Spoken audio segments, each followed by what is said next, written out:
الأخلاء يومئذ بعضهم لبعض عدو إلا المتقين الأخلاء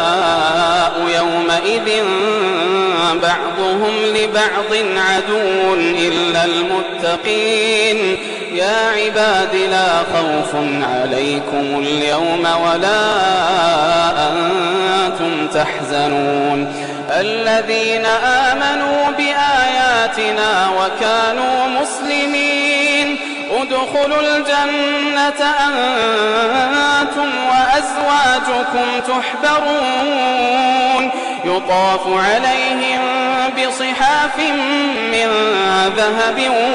وأكواب وفيها ما تشتهيه الأنفس وتلذ الأعين وفيها ما تشتهيه الأنفس وتلذ الأعين وأنتم فيها خالدون وتلك الجنة التي أورثتموها بما كنتم تعملون لكم فيها فاكهة كثيرة منها تأكلون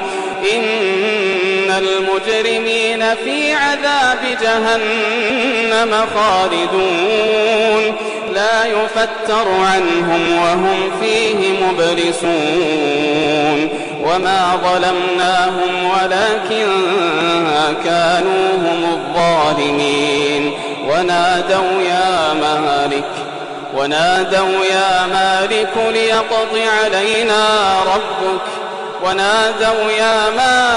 ليقض علينا ربك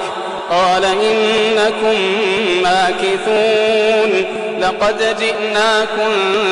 بالحق ولكن أكثركم للحق كارهون أم أبرموا أمرا فإنا مبرمون أم يحسبون أنا لا نسمع سرهم ونجواهم إن المجرمين في عذاب جهنم خالدون لا يفتر عنهم وهم فيه مبلسون وما ظلمناهم ولكن كانوا هم الظالمين ونادوا يا مالك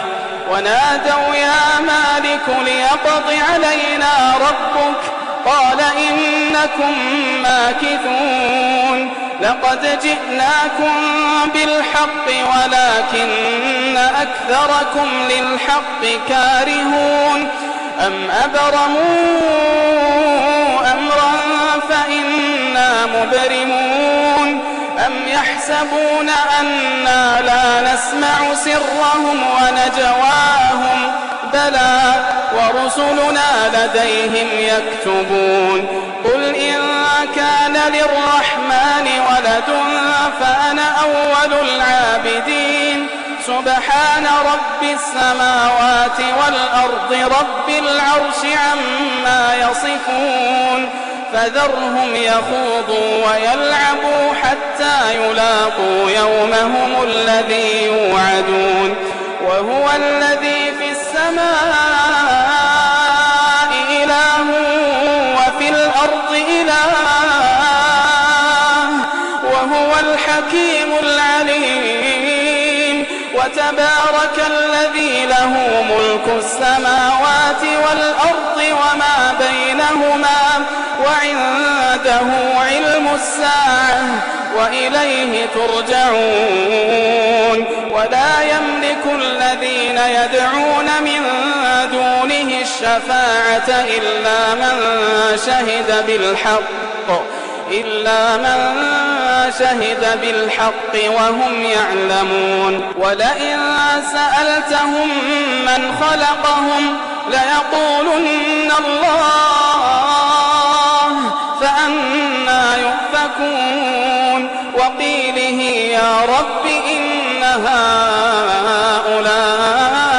قوم لا يؤمنون فاصفح عنهم وقل سلام فسوف يعلمون.